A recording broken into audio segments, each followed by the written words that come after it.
শিক্ষার অভাবে জাতি কত খারাপের দিক যেতে পারে তাদেরকে পড়ানো হয় না যে সদা সত্য কথা বলবে।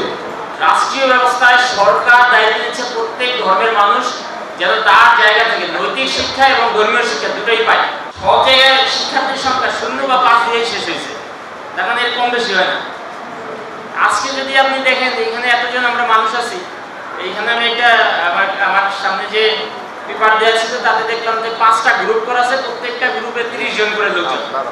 5-30 যদি 50 মানে 150 যদি হয়, ধরলাম 10 জন অনুপস্থিত থাকবে, 100 জন উপস্থিত। 100 জন আছে কি সামনে?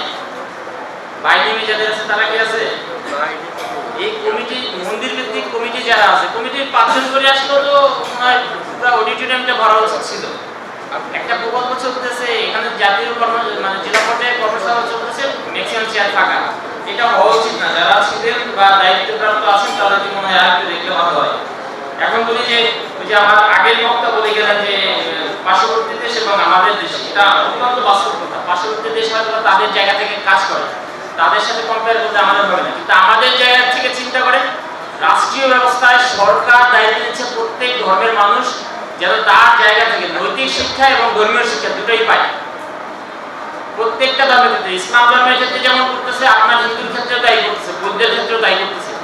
এইটা কিন্তু বিশাল একটা কাজ। আপনার জায়গা থেকে হয়তো বা মনে হচ্ছে এটা ছোট, কিন্তু রাষ্ট্রীয় পর্যায়ে থেকে যখন এমন প্রকল্প পালন করতে হয় তখন সেটা কিন্তু বিশাল।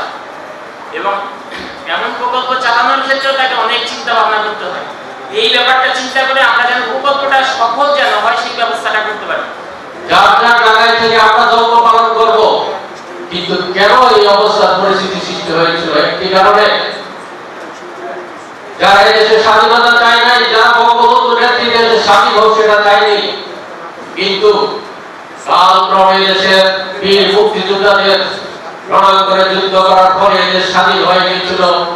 এই স্বাধীনতা বিরোধীরা যখন মুক্তি মেরে এসে বাংলাদেশে অবস্থান করছিল, বাংলাদেশটাকে মাত্র 3.5 বছরে বঙ্গবন্ধু যখন সামনের দিকে এগিয়ে নিয়ে যাচ্ছিল, তখন বাংলাদেশের স্বাধীনতা বিরোধী সেই কুচক্রীরা মুক্তি মেরে যারা বসেছিল, তারা বিদেশি শক্তির মদত নিয়ে দেশের বিপদগামী একদল কিভাবে শিক্ষিত হতে পারে, তারপরে বর্ণ করতে পারে, লিখতে পারে, এছাড়াও আরো যে ধরনের আপনাদের তো ট্রেনিং দেওয়া আছে, সেই ট্রেনিং অনুযায়ী যা বলা আছে সেটা যাতে আপনারা ঠিকঠাক মতো করেন, এই আহ্বান আমাদের থাকবে। বিশ্বমানের থার্মিক্স রড, সালাম স্টিল থার্মিক্স, দেশের একমাত্র থার্মিক্স রড।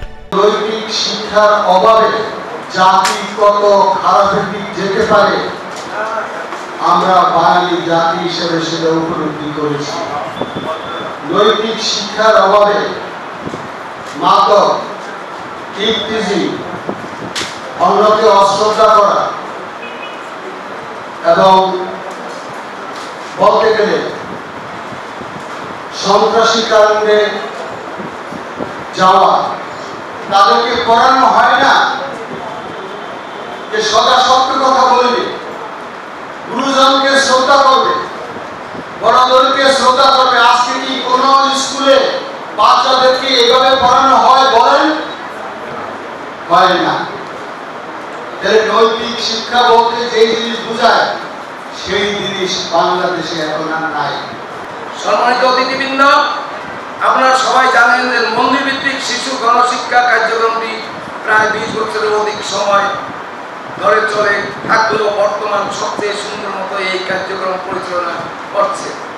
এবং এখানে প্রাক প্রাথমিক শিক্ষার পাশাপাশি সনাতন ধর্মের নৈতিক শিক্ষা এবং ধর্মীয় শিক্ষা প্রদান করা হচ্ছে। এর ফলে উন্নত সমৃদ্ধ মানব জাগ্রত করে আমরা সবাই মুক্তিযুদ্ধের চেতনায় প্রগতিশীল অসাম্প্রদায়িক গণতান্ত্রিক বাংলাদেশ 41 সালের উন্নত বাংলাদেশ, স্মার্ট বাংলাদেশে আমরা প্রবেশ করব।